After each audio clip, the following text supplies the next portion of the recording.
ibiraha namarira ntibyumvikana n'agahinda ku bakunzi b'umuririmbyi nka Vestine uririmba indirimbo za gospel. Ibi ngibi n'agahinda, ni ikimwaro, ndetse abandi bari kugenda bavuga yuko bitanashoboka. Ivyo bidashoboka ndetse n'ibiki? Umuririmbyi tuzi nka Vestine uririmba indirimbo za gospel w'umunyarwanda uheruka gukora ubukwe, benshi bari kugenda bavuga ngo urugo rwamunaniye. Hari amagambo amwe yanditse ku rubuga rwe rwa Instagram, yanditse ngo uyu munsi ngo today the life I'm living is not life I choose. Ngo ubuzima ndi kubamwo si ubuzima nahisemwo. Nagatangaza, I am living in a bad situation. Mbaye mu buzima bubi, kandi ubuzima mbayeho si ubuzima nkwiriye. And I didn't deserve this.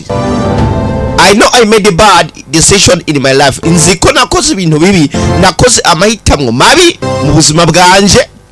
Aya niyo magambo Vestine yanditse ku rubuga rwa Instagram. Sindarangiza muga ngo gusa byose ngo it's okay, ni byiza. Ngo Imana ngo arigiye yemera ibintu kugira ngo ivyo bintu bize bibe, kugira ngo twige. Hari ibintu Imana yemera kugira ngo umuntu bize mubeko, kugira ngo aze yige. Ngo koko narize, ngo I learn a lot.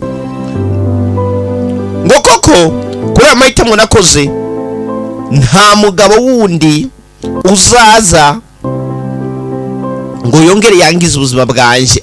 Ano namwe magambo Vestine yagerageje kwandika ku rubuga rwa Instagram, avuga yuko abagabo atari kwidagira, atari kwitorera. Ntabwo ndarangiza ngo ariko gusa ngo umugabo wundi ngo nzagerageza, ngo tuzagerageza kubana, ngo nzabanza kumumenya, ndamwige neza, ndamumenye, menye umuryango akomokamwo,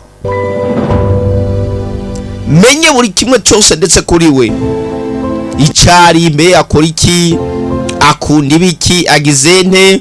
Kuko ndetse mu yandi magambo Vestine uri kubona, ndetse ibintu yanditse kuri Instagram ngo ye ni ibintu nyene biri mu agahinda, vyerekana yuko ubuzima baye mu buzima bubi, ameraniye nabi ndetse n'umugabo we. Ukomeze gukanda subscribe kuri no YouTube channel yacu, tugenda tubahaya izindi nkuru nyene zimvaho gace ndetse bucece, unatubarira na bimwe mu biganiro twoza tukabakorera kugira ngo ibintu bikomeze gusogea mbere. Erego mugabo, abagabo so kwitora, kandi ivyo abagabo biranagoye.